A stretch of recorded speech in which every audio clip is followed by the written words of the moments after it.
سؤال وصلني يقول متى يفقد الجسم الدهون؟ الجسم يفقد أعلى كمية من الدهون أثناء النوم العميق. اللي ما ينام النوم عميق أثناء الليل بشكل خاص عندك اللي ما بين الساعة 11 إلى الساعة 2 اللي يكون فيها عملية ريست، عملية استعادة ضبط الهرمونات. هنا يكون صعوبة أكثر في فقد الدهون، وصعوبة أكثر أنك تصل أيضا إلى النوم العميق. كنت معزوم بالويكند، المهم لما تعشينا بدري، جيت قلت يلا عن أذنكم بروح. وش عندك؟ والله بروح، يلا يمديني أروح عشان أحط راسي على الفراش أنام. ما عندك دوام بكرة، ليش تنام؟ الله، إحنا حطينا النوم إذا كان دوام، ما في دوام ما في نوم الليل. لا، أنا رايح أنام علشان أضبط النظام الهرموني بأعلى كفاءة ممكنة عندي. النوم يا جماعة مش إني أنا أغمض عيوني وأفتحها، لا. النوم 4 مراحل: ألفا وبيتا ودلتا وثيتا، أو ثيتا ودلتا.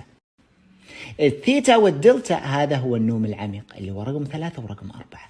رقم 1 ورقم 2 هذا كله كوابيس وتقطع نوم وأرق، ولا يتم فيه استشفاء العمليات الحيوية داخل الجسم. أحد أهم الأسباب اللي ما تخليك نايم نوم عميق إدخال شاشة الجوال معك. هذه تأثر، إشعاع الجوال يأثر على الغدة الصنوبرية عندك. في عندك غدة في الدماغ اسمها غدة صنوبرية، هذه تفرز مادة النوم. إذا تلقت ضوء تسمى العين الثالثة، اللي هو الغدة الصنوبرية تسمى العين الثالثة، لأن هي اللي تتحكم بالوقت عندك، تتحكم بالوقت، تعرف متى ليل متى نهار متى هذه كلها تعرف متى تضبط العمليات الحيوية داخل الجسم عندك. فأنت جالس تدخل لها فيك مكذوبة، أشعة مكذوب، ليس أشعة شمس. واضح؟ علشان كذا دائما اعتمد الإضاءة تكون مخفية في غرفتك، لا تكون ظاهرة. الإضاءة لازم تكون مخفية، ما تكون ظاهرة في الغرفة أبدا، غرفة النوم. ولا تدخل شاشة الجوال، حتى لا تخفض من مادة النوم اللي اسمها الميلاتونين في الدماغ عندك. إذا انخفضت هذه صعب جدا إنك توصل للمراحل العميقة اللي هي الثيتا والدلتا، رقم 3 و4. يعني هنا سطحي وهنا نص، هنا كويس. العميق هذا يحدث فيه أعلى عملية استشفاء داخل الجسم. يعني اللي مثلا يتمرن كمال أجسام إذا ما نام الليل ونوم عميق ما يكون عنده عملية استشفاء في بناء العضلة بكرة وبعد بكرة واللي بعده، شهر شهرين سنة سنتين.